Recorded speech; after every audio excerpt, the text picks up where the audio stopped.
O analista político Anderson Nunes fez uma avaliação dessa eleição no Congresso e os impactos esperados pelo mercado. Vamos ouvir então Anderson Nunes. No sábado, nós tivemos as eleições do Congresso Nacional, entenda-se por presidência da Câmara e do Senado. E você, telespectador da BMC, estava preparado para o resultado, que foi determinante e combinado entre os partidos, onde o PT e o PL votaram pelo mesmo lado e elegeram Hugo Mota e Davi Alcolumbre, Hugo Mota para a presidência da Câmara e Davi Alcolumbre para a presidência do Senado. Um acordo entre os dois partidos mantiveram os nomes de ambos pela totalidade. Hugo Mota levou 444 votos, o deputado mais jovem a presidir a casa com apenas 35 anos. Davi Alcolumbre volta ao posto de presidente do Senado com 73 votos. Foi a terceira eleição para presidente do Senado com maior voto. Votaram juntos o PL e o PT, se uniram em prol de um único objetivo.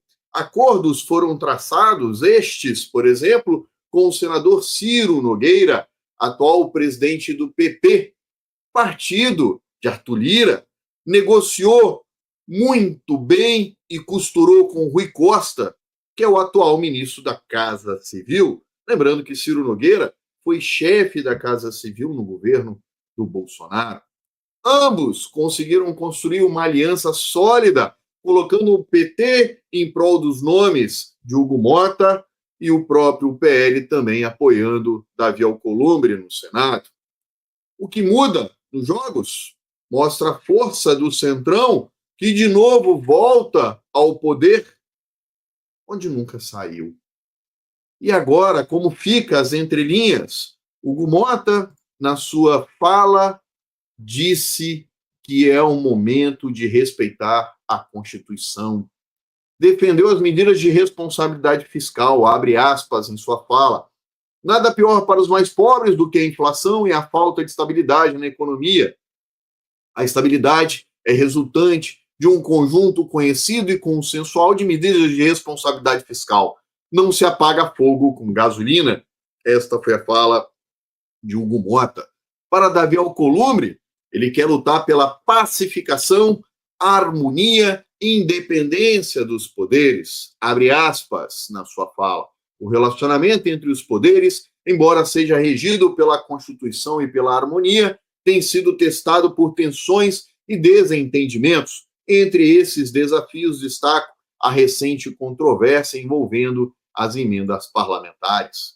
Davi Alcolumbre e Hugo Mota têm à frente a decisão sobre as emendas parlamentares e definição que alguns pontos estão suspensos no Supremo Tribunal Federal.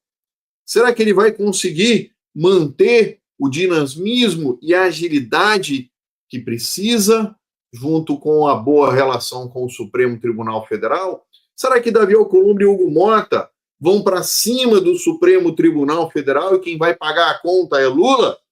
Porque é uma definição que, para ele, como presidente da República, voltaria a ter o poder das emendas parlamentares. Mas, nas entrelinhas, eu trago alguns pontos. Por exemplo, a lei da anistia, que vai ser discutida com os líderes na Câmara, mas é um ponto de discórdia do PT, lembrando que o PT apoiou ambos. Davi Alcolumbre já falou que a anistia divide o país, então provavelmente ele não deve tocar. Mas um bom relacionamento é feito com pedidos. Será este atender a uma possibilidade de modificar a lei da ficha limpa, onde o período era 8 anos de inelegibilidade dos candidatos por abuso do poder econômico durante as eleições. Essa alteração traria para 2 anos e beneficiaria, por exemplo, o Bolsonaro na próxima eleição, não só eles, como outros candidatos. Mas esse tema deveria e deverá ser aprovado até o início de outubro, ou seja, um ano antes da legislatura. Um Congresso que trabalhou em pleno sábado, dando orgulho aos brasileiros, quando é o interesse próprio deles.